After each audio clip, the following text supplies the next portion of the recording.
Here I am grass dancing in my full regalia. The piece covering my eyes is fringe, and today I'm gonna work on it. Bojo friends. Hello friends. Today I'm gonna be making alterations to my headband, which is what I usually grass dance with. This is the piece of fringe I usually have covering my eyes, which I've always liked because then you see the grass dancer and not me personally. Once I have that on, I'll put this headband on just slightly over the fringe like so. What I'd like to do today are add these 3 round pieces called rosettes. I'll also be working with pony beads. This is turquoise, one of my favorite colors, and it's also a part of my regalia's colors. What I'll do with these pony beads is I'll string them up on 2 strings. I'll then attach each string of pony beads to the center rosette, and then they'll make a teardrop shape connecting to the side rosettes, then flowing down from there, which is great because it acts like an extension of my body, mimicking the grass as I move and dance to the beat. I'm really excited to see what it looks like. The first thing I'm going to do is look at the cloth I've decided to use for my rosettes. Right now I'm looking at the center rosette and trying to find a piece of the cloth that I think would look really nice. And I think I may have found it. What I'm doing here is using a protractor to measure the size of the rosette. This is actually an old beading project of mine, which is why you see some beads on the rosette I was just holding. I guess you could say I put the cart before the horse. That is, I was getting ahead of myself. We've all been there before, right? No? Just me? Okay. I also chose this pattern because we, as Anishinaabe, really like florals, which is reflected in our artwork and designs. And now I think I'm ready to bring in the Pellin. Pellin. I've had this piece for quite a while, actually. Anybody else ever have any old Pellin just stashed away in your closet? And you think, well, I'm never going to use this piece.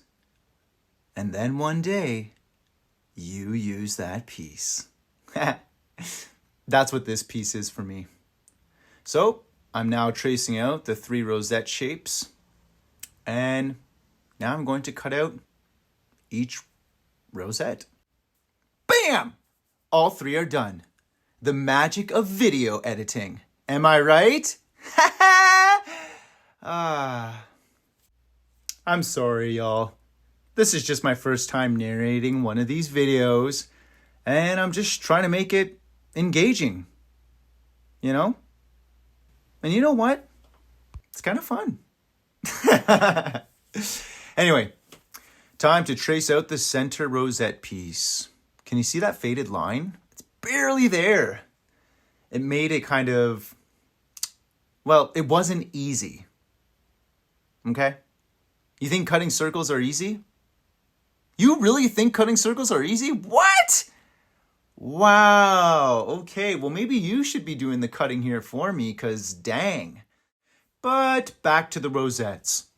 Sometimes when dancers use these, they'll only use 1 in the center. It's all preferential. I'm using 3 for mine. So let's go ahead and attach the cloth and the Pellin together with my sewing machine, which I have very little experience with, which I think you're about to learn when I share with you how this went because, oh, Chris, clearly not flush. That's okay. I'm still learning. So to help keep the Pellin and the cloth together, I decided to go with some good old glue. Yes, my glue is purple. Wait, your glue isn't purple? Huh? Wait, but I... Kidding. So now that I put it on, let's let it set. And we're back. Miss me?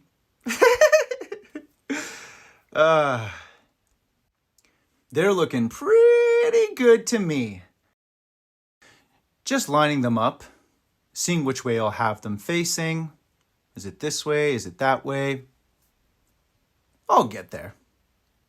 Oh wait, I think I'm already there. Now it's time to sew the pellin to the cloth. The first time I used it with the rosette, I placed the rosette slightly to the left and pushed it through the sewing machine from the left, and that came out pretty wonky, right?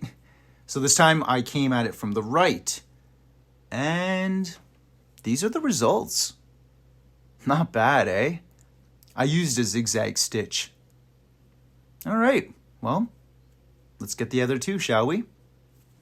And now for the second one. Oh yeah, okay.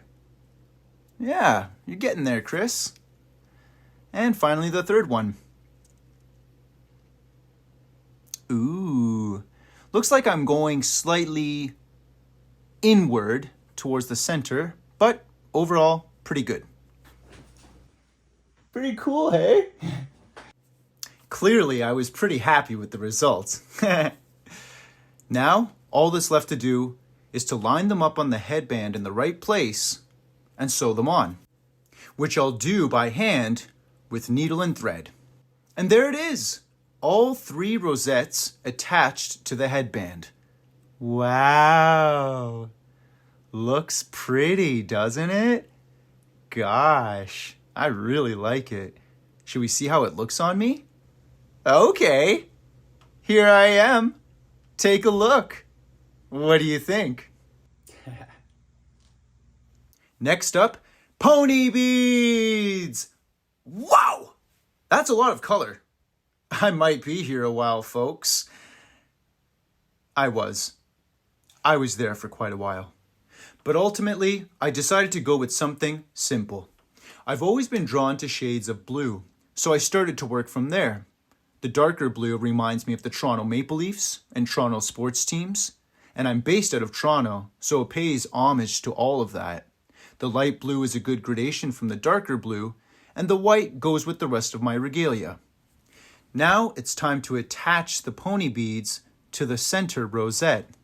I then had to line up the 2 strings of pony beads to the rosettes, which I did here and in front of a mirror. Once the pony beads were attached to the side rosettes, I repeated the same color pattern, and at the end, I put this round plastic ring, which stops the pony beads from falling off the string. Then I repeated the same thing for the other side. With those rings in place, I can now attach ribbon to the rings. I decided to go with a bright green to complement the blues. I tried sewing the ribbon to the rings. It didn't go down so well. Ribbon is quite finicky, so I went with a hole punch instead. And it worked great. And that's it. It's done. Wow! Oh, I'm so excited to try it on. Here we go. What do you think? I'm so happy with the results. For this and more, please subscribe to my YouTube channel. Yes.